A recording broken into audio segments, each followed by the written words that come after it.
Hey, it's Nick Digilio here. Thank you. Thank you for subscribing to my YouTube channel. Tell your friends, tell your neighbors. Also, I got a podcast coming up, which is going to be available at the RadioMisfits.com network. And that'll be launching in mid to late January. 2 podcasts will be coming up, and that'll be free. It's going to be a lot of fun. The podcasts are going to be twice weekly, 2 hours each, and I'm going to have a podcast exclusively about SNL as well, and it's called That Show Hasn't Been Funny in Years. So that's coming up. Check out RadioMisfits.com and for more info. Also, I'm now on Patreon. Patreon is a really cool website where artists and musicians and people who want to, share themselves with the world can do that and get help from people who are interested in watching their art or watching their videos or listening to their music by becoming patrons. So you can join me on Patreon right now, and you can become a patron by donating and giving a little dough. $3 a month or $9 a month. There are different tiers available. And by donating, not only will you have access to the really cool stuff on Patreon that I will be providing, you will be a patron, but you'll get exclusive content, videos that only patrons can get. I'll be telling more stories and more reviews, and mostly behind-the-scenes stuff in the radio world that I'm only going to share with my patrons, including some of the behind-the-scenes stuff that went down just last year after 35 years at WGN. I will tell you the whole story, and I will tell you some memorable stuff that's happened to me at WGN over the 35 years, including all the insane garbage that went down last year. You'll hear it if you're a patron. So go to patreon.com now and pick a tier and become a patron right now, and you'll get exclusive videos, you'll get exclusive stuff like we're going to probably do some live streaming, some chatting, exclusive messages directly from me to you, the patron, and videos that you won't get anywhere else, including behind-the-scenes WGN stuff. So go to patreon.com now, look me up, Nick Digilio, and become a patron now. That's awesome. Back to the YouTube channel, which is happening right here, and I'm doing a movie review right now. I saw Being the Ricardos. Being the Ricardos is the new movie from writer-director Aaron Sorkin, who people remember from television, mostly Sports Night and especially The West Wing. He is a playwright who has written many plays, including A Few Good Men, which became a movie. And now he is, over the past bunch of years, become a filmmaker and a screenwriter. He's written and directed such movies. Last year he did the Chicago 7 movie. He also did Molly's Game with Jessica Chastain. He's written a lot of screenplays over the years, including The American President, and now he's directing his screenplays as well. And his latest movie is Being the Ricardos. And Aaron Sorkin has a very distinctive way of writing and a distinctive style. You know Aaron Sorkin's writing when you hear it. And I'll get to that in a bit. But anyway, Being the Ricardos, this is a biography about Lucille Ball, played by Nicole Kidman, and Desi Arnaz, played by Javier Bardem. The film takes place over the course of a lot of time, but it's structured around 1 week in the production of the television show I Love Lucy. During 1952, during the second season of the show, the 37th episode in particular, we follow the week of the creation of that episode from the first table read of the script through to the actual broadcast recording of that show and what happens during that week. They picked that specific week. Aaron Sorkin picked that specific week because, according to the movie, during that week, at the beginning of the week, Walter Winchell on the radio announced that Lucille Ball was a communist. And this was during the early 50s, during the McCarthy time, during the Red Scare, when you could lose your job, when you could be ostracized and blacklisted immediately if you were a communist. So that story breaks and upsets the apple cart at I Love Lucy and the personal life of Lucille Ball and Desi Arnaz. And also a tabloid magazine publishes a story that Desi Arnaz was caught cheating with a younger woman to add to all the rumors that Desi Arnaz was a womanizer, and while he was married to Lucy, he was screwing around on her all the time. So these two stories are going to break. And so Sorkin sets it up that while these two news stories are bubbling and bubbling, it really adds tension and things like that to the creation process and to the work environment of I Love Lucy, the TV show. So that's the setup. It is told in a flashback structure where at the beginning you get some talking heads of older people who were writers and people who worked on the I Love Lucy show. So you have John Rubinstein, who plays an executive producer, an older version of an executive producer on the show. Linda Lavin was one of the head writers. And it's so great to see Linda Lavin. Ronnie Cox was also a writer on the show as well. He plays a writer on the show as well. And they're the older versions who are telling the story to take us to the past. And then we go back to that week during the production of the show. And then during this story and during watching the table reads and the rehearsals and the production of the show and having them deal with, these news stories about Lucy being a red and about Desi cheating. Also, Lucille Ball announces that she's pregnant and they're going to have to deal with it. And we all know that, Lucy became the first woman on television that actually, and the first show on television that dealt with a real pregnancy, where a character was pregnant while the show was happening, had a baby, and then little Ricky became a character on that show. And it was about how incredibly dangerous it was for Lucy to be pregnant and for Desi to insist that it became part of the show. And it's all of that. And then it also flashes back to when Lucy and Desi met and the course of both of their careers and how their relationship started and gradually ended up to this week in 1952. So that's the setup. As I mentioned, Nicole Kidman plays Lucy.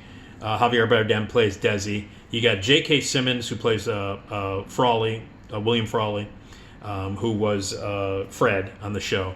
And then you have Nina Arianda, who plays Vivian Vance, who was obviously Ethel on the show. Alia Shawkat is in it, who's a tremendous actress. She plays one of the head writers, the older version of which is played by Linda Lavin, and Tony Hale is an executive producer on it. Jake Lacey plays a writer. Jake Lacey, who was the massive Jagoff in White Lotus. Well, one of the many Jagoffs in White Lotus. Clark Gregg is also in it, and he plays one of the many executives. There are CBS executives that are in on these meetings while all this stuff is happening. The sponsor of Philip Morris, the cigarette company, is also represented, and it's all about the turmoil that happens during the announcement of Lucy's pregnancy, during the news story where she might be a communist, and during the tabloid story about Desi cheating on Lucy. All this is boiling over, and it affects what's happening during the week of the production of the show. Now, the movie itself. There are things in it that I like, and there are things in it that I absolutely hate. One, I think the structure of the movie is really sloppy. To set up these talking heads, very much like witnesses, like in the movie Reds, where you have the older version of people telling these stories. So you have that structure, and then it flashes back to what we're expected to see, which is what I thought it was going to be, was exclusively just this week in the creation of the show. Just from Monday for the first table read of the script of I Love Lucy to the taping of it in front of a live audience the night a week later. And that seems to be what the structure is. But then suddenly we get flashbacks to other parts of their lives and when Lucy and Desi met, the early part of their lives, the early part of their career and their relationship. So the structure is kind of all over the map. Something that seems, the flashbacks and how the story is told, something that seems pretty straightforward at the beginning is suddenly bopping all over through different time periods, and it's really sloppy. It just does not work. So what works in the movie is the behind-the-scenes stuff and the creation of the show. All of the scenes with the cast and the crew and the writers reading the table reads and then doing the rehearsals and blocking the scenes. All of that stuff is great. All of the behind-the-scenes things about the creation of the episode and what goes into the creation of the episode, all the way down to how Lucy handled the creativity of it, how Desi pretty much ran everything in the Desilu productions, how the writers were treated, how the writers contributed, how the producers were treated, how they contributed, and how the sponsors had their effect on it. All of that behind-the-scenes stuff, especially the active stuff, the scenes where they are rehearsing or blocking or getting ready to tape and to perform that specific episode of I Love Lucy in front of a live audience. all of the stuff, the way that Lucy contributed and changes things, and all of that really, really works. The scenes of rehearsals and all that stuff is great. The way that the director is treated, the way that the chemistry between the actors and the actresses and the writers and all that stuff is terrific. All of the behind the scenes stuff showing the creation of that show during that week, terrific. Great stuff. Very funny and very well done. The rest of it ranges from terrible to ugh. Nicole Kidman, I don't think it's a very good performance. Thankfully she stayed away from quite doing an imitation of Lucy. And the stuff that they wrote, the personal stuff between Desi and Lucy seems really forced. Javier Bardem, by the way, is the best thing in the movie. Javier Bardem's performance is great.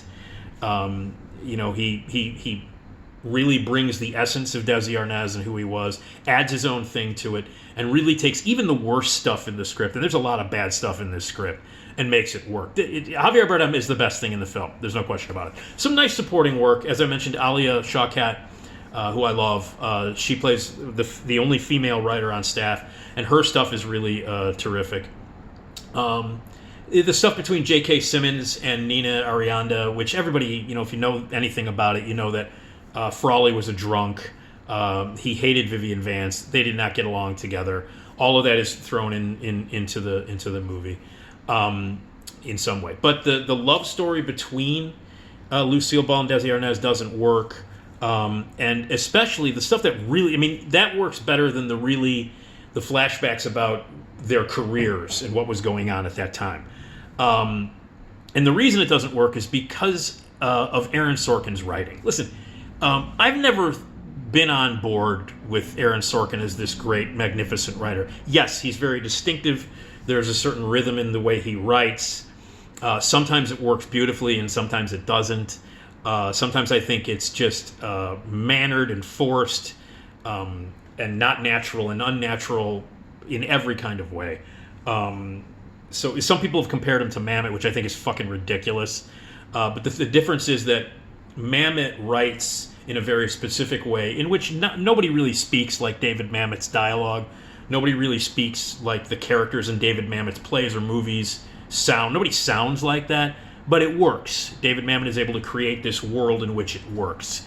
There's just something about the way Mamet writes that seems believable. But the way Sorkin writes, it just seems show-offy. Sorkin is a very narcissistic writer. Whereas Mamet has this attitude of I don't give a fuck. This is the way my characters talk.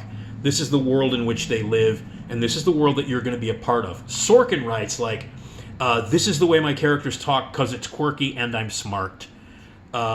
He's always trying to show off how fucking intelligent Aaron Sorkin is. The only person that loves Aaron Sorkin's writing so much, the most, is fucking Aaron Sorkin. Nobody loves Aaron Sorkin's writing as much as Aaron Sorkin. Nobody loves to hear Aaron Sorkin's dialogue more than Aaron Sorkin loves to hear Aaron Sorkin's dialogue. And it's so on display in this. The main issue I have is there are scenes in this film that take place tracing the career mostly of Lucy and how she struggled with her image, with getting into movies, with not being able to do movies and doing radio. And there are scenes where she's trying to get her, her career off the ground. Meeting with RKO president, meeting with movie producers, and all of these scenes, they don't work because Sorkin loads them with exposition, where the characters are speaking not naturally in any possible way, in that Aaron Sorkin rhythm way. But the problem is the contents of the writing, in addition to being Aaron Sorkin-y and relatively fucking annoying, it's loaded with exposition that none of these characters would say. The scenes are written to teach the audience what happened. So they rattle off all of these facts, the characters rattle off all of these facts and historical things that nobody in a natural conversation would ever have. Nobody during a conversation with a producer would tell you the backstory of different actresses and why they were picked for certain movies. Listen, the way that Sorkin writes these scenes is that he wants to let everybody know. Aaron Sorkin wants to let everybody know that he's read a few books about Lucy, about Desi, and about movie history and television history. Here is what Aaron Sorkin knows about that. And in these scenes, we are going to load it with unbelievable amounts of unnatural and idiotic exposition in order to explain what's happening. There are scenes where she has one scene where Lucy has a scene with the producer of I Love Lucy, explaining in detail what Desi does for the show, because obviously Desi Arnaz was kind of second fiddle, to Lucy because she was the star, and nobody really appreciated the kind of innovation that Desi Arnaz did, creating the 3-camera style in which sitcoms are shot now. He was an innovator. He was the boss. His contribution to Desilu Productions, in every regard, in every production, but especially to I Love Lucy, is huge. But a lot of people don't even know that. So we have scenes where the characters explain how much Desi Arnaz has done and what he's done historically. And if Lucy was having a conversation with the producer of her show, the producer of her show would know what Desi Arnaz has already done. She wouldn't have to explain it in historical purposes just so this expository dialogue is given to the audience so they know historically what Desi Arnaz has accomplished. Even though the people who are talking already fucking know it, and they wouldn't, if they were having a real conversation, have those things in that conversation. It got to the point where I was like, this conversation would not happen between these two people. Lucille Ball would not list her credentials while talking to a producer so that everybody in the audience who doesn't know her credentials from the 40s and the 30s now knows it, because Aaron Sorkin throws in all that information, even though it's unnatural, and nobody speaks like that. It was maddening. Absolutely maddening. The relationship stuff between Desi Arnaz and Lucille Ball doesn't work, mostly because it's really poorly written, and none of the stuff that happens between the two, we don't know whether it happened or not. Now, Lucy Arnaz and Desi Arnaz Jr. are producers on this and were consultants on this. One, Desi Arnaz was a fetus when this stuff took place. Two, Lucy Arnaz was 2 or 3 or 1 or 2 or 3. She was a baby when this stuff took place. So they can't confirm or any of the things that happened between anybody. It's all assumptions on what happened. So the stories, the stories that happen about the production of the show are compelling. How they deal with the pregnancy, about Lucy's pregnancy, is well done, even though there is expository dialogue that Aaron Sorkin throws in there to, show how fucking smart he is and to unnecessarily load up the information for the audience, considering Aaron Sorkin thinks the audience are morons. But handling the pregnancy situation behind the scenes during the Lucy stuff is terrific.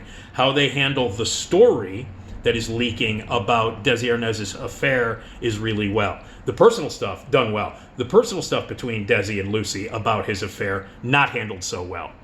And the Walter Winchell communist stuff is handled very well, because it really does help, really does affect what's going on during the production of the show. So as I said, all of the behind-the-scenes stuff, the politics that happened between the sponsors, CBS, the writers, the actors, all of that stuff while they're making the show.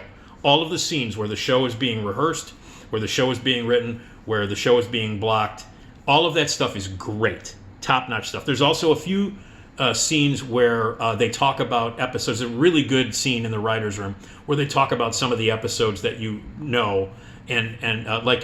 including the episode where they went to Italy, and Lucy famously goes into the vat with the grapes, the winemaking grapes, and stomps on the grapes and has that scene. There's a really cool scene where they show Nicole Kidman as Lucy coming up with the idea for losing the earring in the grapes, and how that becomes a great piece of physical comedy. So all of the stuff about the creation of bits, the rehearsal of that specific episode, that whole thing, the structure of the week of the, making Lucy, I Love Lucy, great stuff, great scenes. Everything else is either problematic or shitty. Like I said, some of the cast members are fun to watch, despite the fact that some of the stuff that they're given is overwritten and terrible. The scenes late in the film between J.K. Simmons and Nina Arianda and Nicole Kidman are really forced and bad. But J.K. Simmons he has some really wonderful one-liners and some very funny moments. As Frawley. There are some nice little insights about the way women were treated and the way Vivian Vance was treated, on the set, because, Lucy was the pretty one and Vivian was supposed to be the plain one. And there's some funny stuff about sponsorship, specifically about Philip Morris. And let me tell you something. I reviewed here on YouTube The Power of the Dog a few weeks ago, and how I used to be a smoker and I was jonesing for a cigarette during that movie. Holy shit, will you be jonesing for a cigarette during this movie if, you have just quit smoking. Every single scene, every character smokes. Now, obviously, this was the real thing. This was the early 50s when everybody smoked everywhere at any time. And, the sponsorship of the show was a cigarette company. So there's a lot of smoking in this movie. Tons and tons of smoking in every scene. Everybody smokes. Just know that ahead of time. But there's a really funny moment where they're having a meeting with the sponsors and with CBS. Lucy and Desi are in Desi's office having a meeting with, Philip Morris and CBS and some executives. And Lucy is being, quite rebellious in the scene, and she lights up a cigarette. It happens to be a Virginia Slim, which is not a Philip Morris cigarette, and that adds to some comedy there. And again, great one-liners here and there from J.K. Simmons. But everything that happens outside of that week of creating that episode in 1952, of that episode of I Love Lucy, really doesn't work. All of the stuff within that structure is great. Everything else, I didn't care. I wasn't emotionally invested in it. It wasn't really a great trip down memory lane. I think Aaron Sorkin was too concerned with how smart he came off and how brilliant and how original his writing style is. He was more concerned about Aaron Sorkin than he was about Lucille Ball and Desi Arnaz, quite frankly. And as a result, it's not a great portrait of, two of the most important people in the history of showbiz. It was more important for Aaron Sorkin to sound smart. That was his priority, and it shows. And that's his priority in a lot of stuff. I was never a West Wing guy. West Wing bugged me for that specific reason. Everybody, expository dialogue, look how cool and smart Aaron Sorkin is. This is the most intelligent show on television. It really is. Oh, and we're going to prove it it's just, I had very little patience for West Wing, and I have very little patience for a lot of the stuff that he's written. I have liked things in the past. I thought that the Chicago 7 movie was pretty good. I've liked some of his stuff in the past. I thought Molly's Game was pretty good, mostly because of Jessica Chastain. But for the most part, I find Aaron Sorkin's writing to be annoying, and it exists in order to prove that Aaron Sorkin reads books. That's it. So if you're a big Lucy fan and a big Desi fan, I don't know. I think you'll be disappointed. And again, everybody's talking about, Nicole Kidman is Lucille Ball. It's not much of a great performance. It's really not. So she'll probably get nominated, because she's Nicole Kidman and she's playing Lucille Ball. But by far the best performance in this movie is Javier Bardem, who, by the way, is having a great year. He was fucking great in Dune. One of my very favorite things in Dune. Overall, disappointing on a lot of levels. It is on Prime Video. I believe it starts on the third week in December, so we got another week. It is in theaters right now. That's where I saw it. It's in movie theaters right now, being the Ricardos, and it'll be available on Prime Video for you to view. I wouldn't, on Prime Video, if you want to watch it, whatever. But I don't know if I'd go to the theater and pay like $15 to see it. Overall, a disappointment. And you know what? Just not an Aaron Sorkin guy. Sorry. Okay, thank you for subscribing and watching my YouTube videos. Again, go to Patreon. Become a patron. Help me out, and we'll have more content for you. And here on the YouTube, I've got more videos coming up, and lots more. Movie reviews and all kinds of cool things. So stay tuned. More videos will drop very soon, and my podcast starts in a little over a month. All right, thank you.